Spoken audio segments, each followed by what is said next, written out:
I discovered that my wife bragged about cheating on me. So, I divorced her and made her lose everything.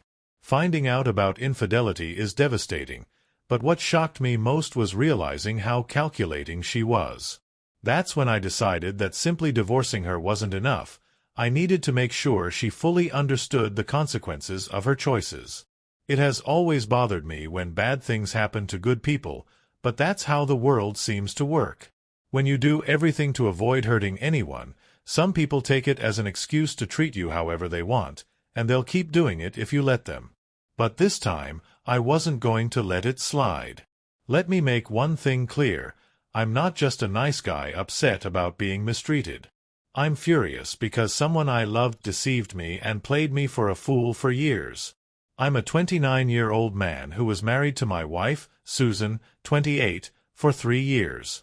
All that time, I thought our relationship was perfect. Sure, we had our rough patches, but things eventually settled down, and I believed we were the ideal couple. Even our friends often commented on how much they admired our relationship. I believed it too. I thought I'd found my soulmate. We met at a party hosted by a mutual friend. I knew this friend from work, and she knew him from college. He didn't try to introduce us. We just ended up meeting at the party. We started talking, and things simply clicked. She seemed to be everything I wanted in a partner. We shared some common interests, so I didn't hesitate to ask her out. She said yes. We went out again, and 2 years later, we got married. We don't have kids, though we had started discussing the idea. Susan is a preschool teacher and has always loved children, but we never found the right moment. She didn't earn much at her job, but my salary was more than enough to cover all our needs. I work as a software developer at a tech company and make a good income, though I tend to switch jobs frequently. Frequency doesn't provide ideal stability for raising a child. I should mention that Susan has a complicated relationship with her sister, Raquel. The two don't get along very well. I'm not entirely sure why. It could be sibling rivalry, jealousy, or simply clashing personalities. They argue more often than not, though they do have moments of peace that can last days or even months. However, they always inevitably find something to fight about. I've always tried to stay out of their disputes, believing it wouldn't be wise to get involved in their family drama. I trusted that they would resolve things on their own, as they always seemed to. Never did I imagine that I would end up involved in one of their fights in such a destructive way. It all started when they had yet another argument. I don't know what it was about, but this time it seemed worse than usual. Raquel appeared to be genuinely offended. My wife didn't give me many details, which was odd since she usually told me everything about these things. It made me suspect that Susan might have actually been in the wrong this time. As always, I didn't worry too much about the incident. I figured they'd get over it as they always did. But then, Raquel called me out of nowhere, which was strange since we hardly ever spoke. Before I could even say hello, she blurted out, "Do you remember that pregnancy scare you two had when you were dating?" She made the whole thing up. What a way to start a conversation, right? At first, I thought I must have misheard her. I asked her to repeat herself, and she said the exact same thing. I went silent, trying to process what I'd just heard. My first thought was that it was some kind of bad joke, but then I considered the possibility that it might be a lie to get back at her sister. I made my voice as firm as I could and said, "That's not funny, Raquel." But she didn't change her tone at all and insisted she was telling the truth. She was right about one thing. There really had been a pregnancy scare back then. But I was stunned to hear that it might have been fake. What reason would Susan have to make something like that up? I asked Raquel this, and she replied that Susan had been worried our relationship. She was trying to trap me with a baby to keep me around. Raquel said that Susan admitted to her that she didn't want to lose the lifestyle I provided for her. At that moment, the pieces started to fall into place. The pregnancy scare really brought us closer together as we tried to deal with it, but I couldn't believe Susan could be so manipulative. I reminded Raquel that there was a positive pregnancy test, but she didn't hesitate and said it was fake. She said that you could buy fake tests online that always show a positive result. I had never heard of that, but a quick Google search confirmed that it was true. At the time, I never imagined she had made everything up. Our relationship was going through a tough time, and although I wasn't seriously considering ending it, it was a real possibility. After the pregnancy scare, with an apparently positive test, we focused on resolving our differences. Later, we discovered that she wasn't pregnant, and we blamed it on a mistake with the test. I always thought that had strengthened our relationship, but now it seemed much darker. Raquel, noticing my silence, said she would send proof and then hung up. I sat there staring at the phone, waiting for her message, fearful of what I would discover if she had really lied about something like this. I couldn't see how our relationship could survive. If she had lied about this, what else had she been hiding? About 3 minutes passed before Raquel sent the incriminating proof. They were messages between Susan and her sister from years ago, when we were still dating. The texts detailed their plan, how she feared we would break up, and how she created a plan to fix everything. She faked a pregnancy test and boasted to her sister that her plan had worked. I couldn't believe what I was reading. My first instinct was to confront her directly and ask if it was true, but I knew she would deny it. I decided I needed to face her with solid proof in hand. I was angrier than ever, but I forced myself to think rationally. If she had lied about this, what else could she have been hiding? As it turned out, there was much more. About a week after that call, I did my best to act like a carefree husband. It wasn't easy. She noticed something was wrong.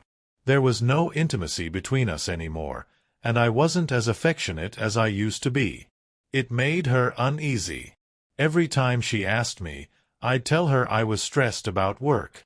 I took every opportunity one had to check her messages, social media, emails, and text messages.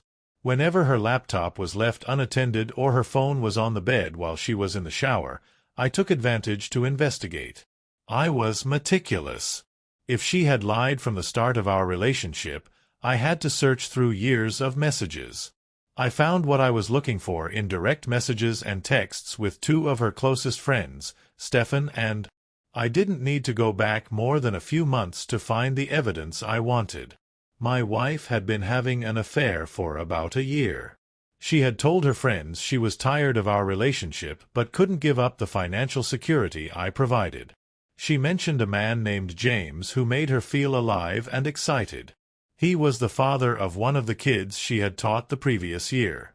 She wanted to leave me for him, but he didn't earn as much as I did. I felt nauseous, but I forced myself to keep reading. I needed to know everything. A few months later, she was laughing with her friends about how she had managed to deceive me. She had been sleeping with that guy for months without me noticing. They mocked me, saying I was her safety net. I had to stop reading for a moment. That wasn't the woman I thought I had married. That person was cold and calculating, and she had been like that before our marriage. She was playing with my pain. I was surprised to realize I was angrier than I was hurt. I wasn't going to sit by and accept this. I jumped up, went over to her, threw the phone in her lap, and demanded she tell me everything about James. She didn't try to deny anything because the evidence was right there in front of us. At first, she said nothing until I yelled at her to explain. She began crying and said she never meant to hurt me. According to her, our relationship had started to feel safe and boring, and she just wanted some excitement. James meant nothing to her, and she had always planned to end things with him eventually. All my anger exploded after hearing that. It's hard to admit, but I spent 10 minutes yelling at her about how stupid all of this was and how she had destroyed our relationship. I mentioned what her sister had told me and pointed out that she had always been a liar and an opportunist. She cried and said we could still save our marriage. I told her it was over and that she needed to pack her things and leave the house. Another hour of shouting passed before she finally gathered her things and left. She said she would come back in the morning so I could calm down and we could talk, but I wasn't going to wait that long. I was already looking for divorce lawyers. If she thought she could deceive me and keep using the safety net, she was about to face something much harder. Susan really came back the next morning, but I hadn't calmed down one bit. I was leaving the house to meet the divorce lawyer when she approached me. She was begging me to give her a chance to talk, but I didn't slow down as I walked toward my car. I told her there was nothing to talk about without my lawyer present. That left her silent, and I took the opportunity to tell her I was going ahead with the divorce. Then the tears started again. I didn't let them affect me. I knew she didn't feel genuinely guilty. She was just sad because she had been caught and was losing her safety net. I got in the car and drove off. She called me about 12 times while I was driving to the lawyer's office, but I let the phone ring. There was no need to talk to her because nothing she said could change my mind. She was served the divorce papers as soon as they were ready. She wasn't happy, but this time she was angry instead of sad. Now she was saying the failure of our marriage was my fault. According to her, people cheat in relationships every day, but communication is needed to overcome that. In her view, the reason for the divorce was that I wasn't willing to commit. That just made me even angrier. That was a new level of irresponsibility.